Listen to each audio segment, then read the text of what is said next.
Bienvenidos nuevamente a su espacio de Cambiemos el Formato Chile, Mole y Pozole, su programa en el que platicamos de todos los temas, política, redes sociales, también el mundo deportivo y prácticamente todos esos temas que se te prohibieron hablar en la mesa. Y hoy estamos con una invitada de lujo que la verdad agradezco que nos diera un espacio en su agenda y además con tantos temas ahora polémicos con el asunto electoral. Estamos con la consejera electoral Carla Humphrey. ¿Cómo está, consejera? Hola, muy bien, bienvenido. Muchas gracias por el espacio. No, al contrario, gracias a usted por el espacio y el tiempo. Pues antes de entrar de lleno bueno, pues, al tema del famoso Plan B y todo lo que está sucediendo con las reformas electorales, pues quisiéramos un poquito, un breve, que nos platicara de su preparación, su vida académica, su vida laboral. Lo más, obviamente, pues entiendo que nos tomaría mucho tiempo el programa porque seguramente es un carrerón, pero si nos puede platicar un poco para dar contexto de cómo se llega aquí al Consejo General del Instituto Nacional Bueno, Electoral. creo que es una pregunta muy buena porque ahorita haciendo historia, pues yo entré a trabajar al INE todavía siendo, pues no acabando, todavía estudiando Derecho en el ITAM. Y esto fue hace ya varios años. Y bueno, pues primero entré de asesora, Okay. estuve varios años, 4 o 5, me fui a estudiar mi doctorado, regresé. Soy doctoranda porque estamos todavía en el tema de la tesis. Estuve aquí todavía en el IFE un par de años. Okay. Después me nombraron consejera electoral del entonces Distrito Federal o de Ciudad de México y estuve ahí de 2006 a 2013. En aquel momento nos elegía la Asamblea Legislativa del Distrito Federal, fui electa por unanimidad y entonces tuve todos estos 7 años en ese proceso. Después, bueno, salí y estuve como observadora internacional de la OEA en varios procesos internacionales electorales, principalmente en temas de género, de fiscalización, de financiamiento de partidos. Estuve también un par de años en la Sala Superior como secretaria de Estudio en Cuenta del Tribunal Electoral del Poder Judicial de la Federación. Después en ONU Mujeres, ahí en otras cuestiones. Y bueno, participé, la verdad es que varias veces para ser consejera del INE, por lo menos 2 y una para Sala Superior. Desafortunadamente pues hay por ahí un político con el que tuve alguna relación, estuvimos casados y pues en estos temas de violencia política pues cada vez que podía interfería para hablar con todo el mundo y que no llegara yo al cargo. Y finalmente, bueno, esta historia cambia en 2020, que llego al Instituto Nacional Electoral.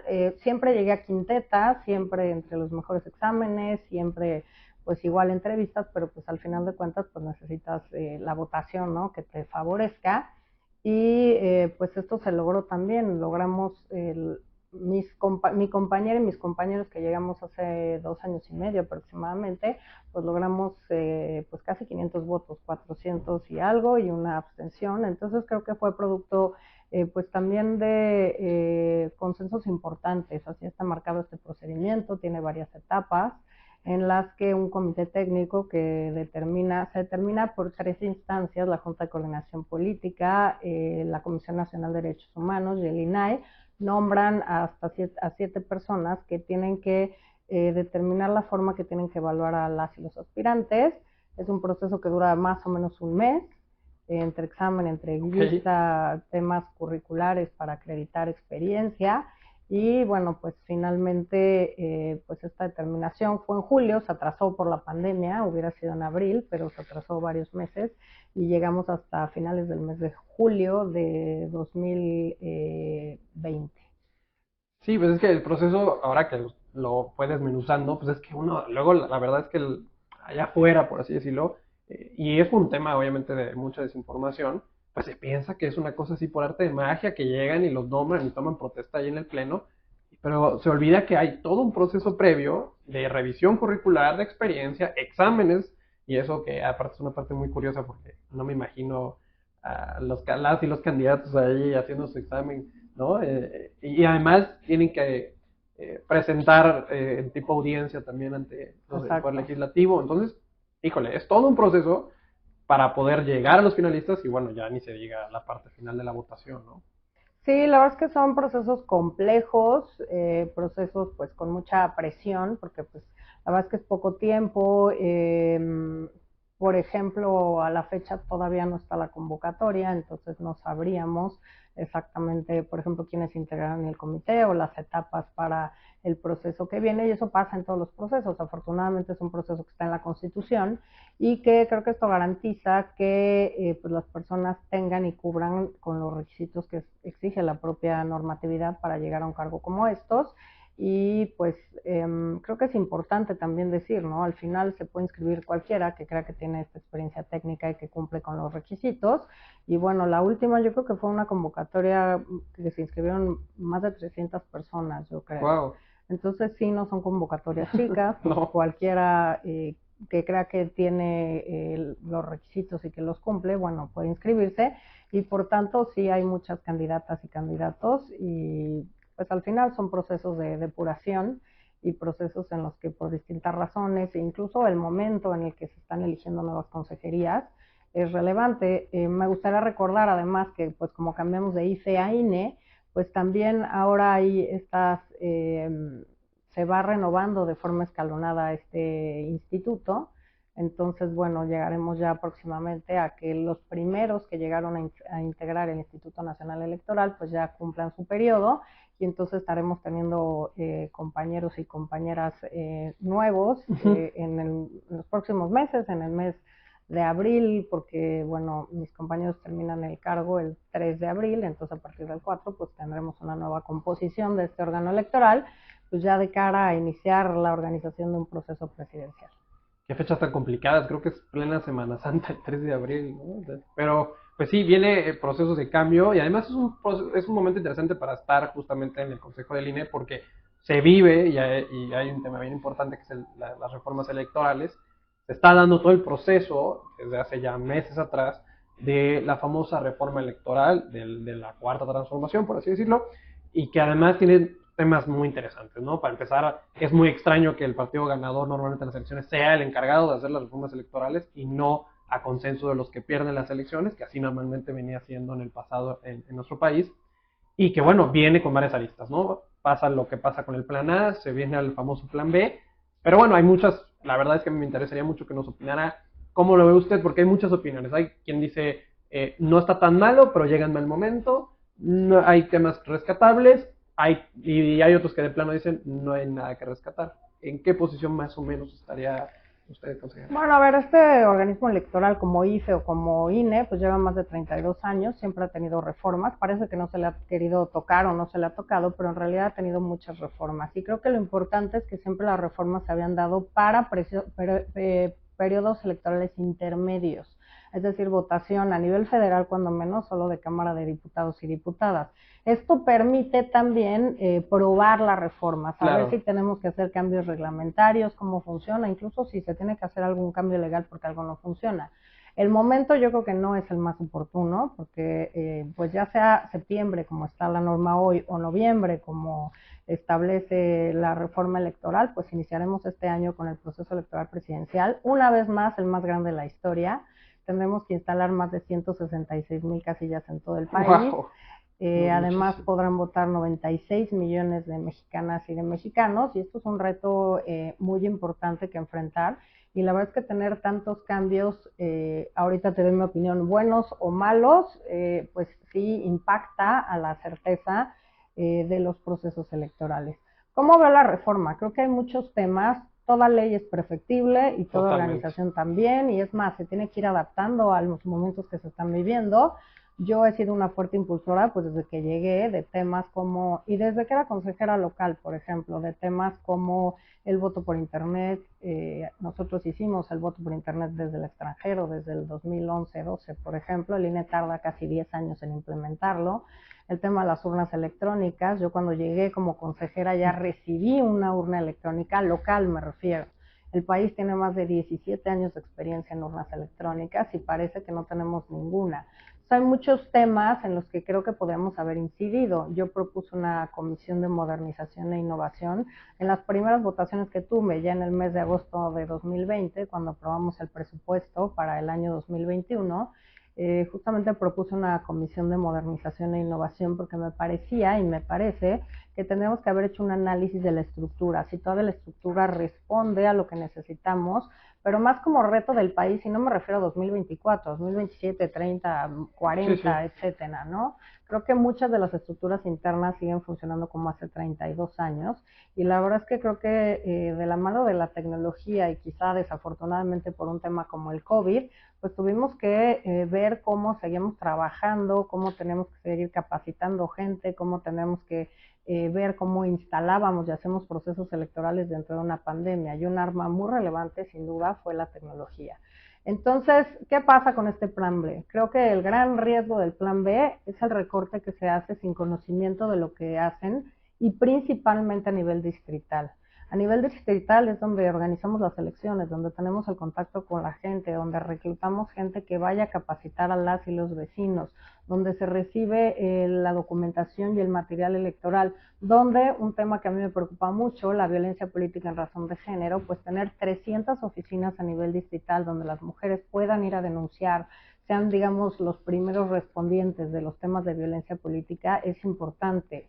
La reforma, por ejemplo, de 2014 dio al INE la atribución de fiscalizar todos los recursos de los partidos políticos en el país, partidos locales, partidos nacionales y candidaturas y precandidaturas. Necesitamos oficinas distritales que puedan ir a ver si hay una barda pintada, un espectacular, una serie de cosas para ayudar, o por ejemplo un evento de campaña, ¿no? Ver cómo se hizo el evento, quién lo hizo, en qué lugar, cuántas personas, qué se compró, qué se distribuyó, una serie de cosas importantes. Sin duda, el daño al servicio profesional electoral es muy importante y muy relevante.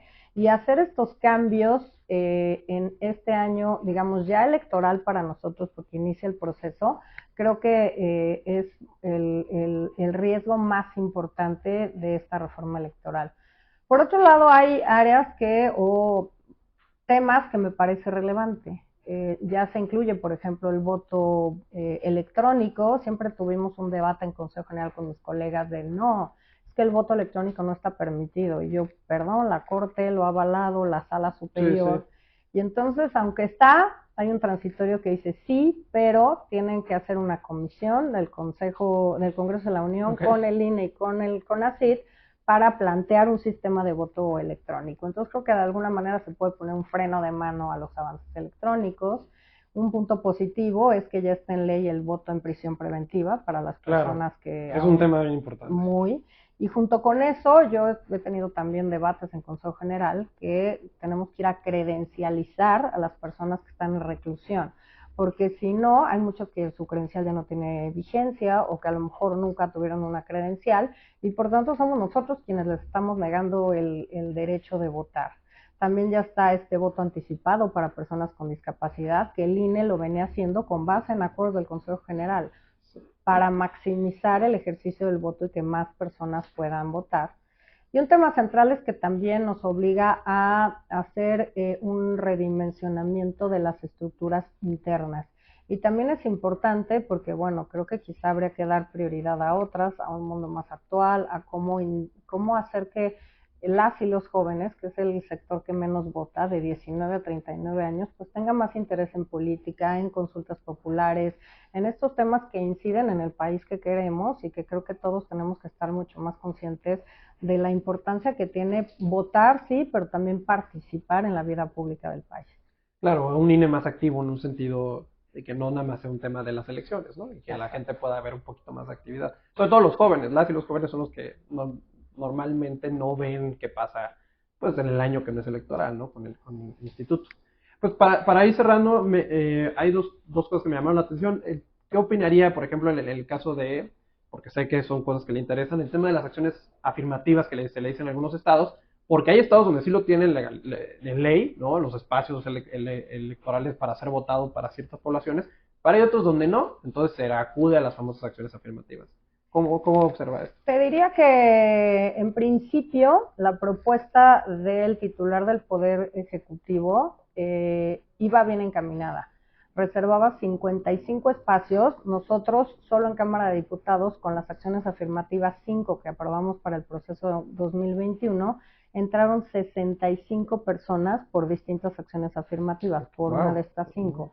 Pero apenas es el 13%. Sí, bueno, todavía. Y entonces hacía algo interesante, las dejaba en 55, 51 para la Cámara de Diputados, es decir, constitucionalmente tenía un tema porque las acciones tienen que ser progresivas, no ir hacia atrás, pero digamos, por primera vez estaban en ley, un acierto de la reforma, eran un buen número, incluían a jóvenes, nosotros no hicimos acción afirmativa para jóvenes, excluían a personas adultas, mayores, pero también hacían que, yo soy de la idea de que tendremos que hacer un acuerdo del Consejo General para obligar acciones afirmativas en el Senado de la República.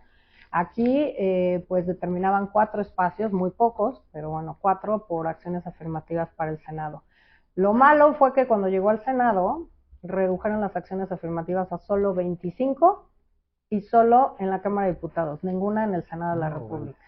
Y entonces no establece método. Entonces no sabemos de cuáles grupos en situación de discriminación van a entrar, ni qué número, y además un tema relevante, lo deja al arbitrio de los partidos políticos, a la autodeterminación de los partidos políticos, sin posibilidad que nosotros como INE, porque esto lo restringen, que nosotros no podemos hacer lineamientos ni acuerdos en este tipo de temas, por ejemplo, acciones afirmativas. Entonces sí me parece que en eso, en tema de paridad, que lo dejen 50-50, cuando ya la Sala Superior ha dicho que puede haber más mujeres, porque no se trata solamente de igualdad numérica, a esto le llama que es un principio de optimización flexible, que pueden haber más de 50% de mujeres, pueden ser regresivos en estos 2 temas, y como dices, ya hay entidades federativas que la tienen regulada, y que tienen regulado un tema que me parece importante, que es por ejemplo la 3 de 3 contra la violencia, que si bien nosotros lo hicimos en acuerdo del Consejo General, hay 12 entidades federativas que ya tienen este tema regulado, alguna de ellas, la Corte incluso ha ido de avanzada,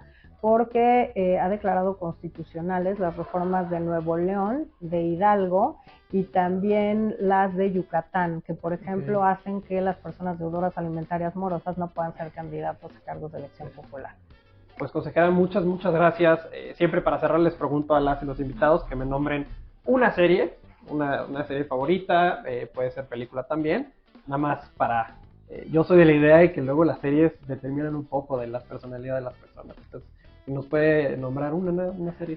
Pues me gustaría decirte que ahorita estoy viendo alguna, pero pues no hay tanto tiempo para ver series, pero bueno, me gustaba House of Cards, me gusta The Crown y me gusta una que es árabe, que se llama Fauda, que es muy interesante. Me gustan más las de corte histórico, ¿no? Que hechos reales. Te pueden aportar, ¿no? Datos respecto a la historia de México, del mundo. Muy válido. Oye, aparte también hasta el chisme es válido, ¿no? Como por ejemplo en The Crown, es buenísimo enterarse de lo que sucede allá adentro. Y con personajes reales, ¿no? Exacto, en la actualidad, sí.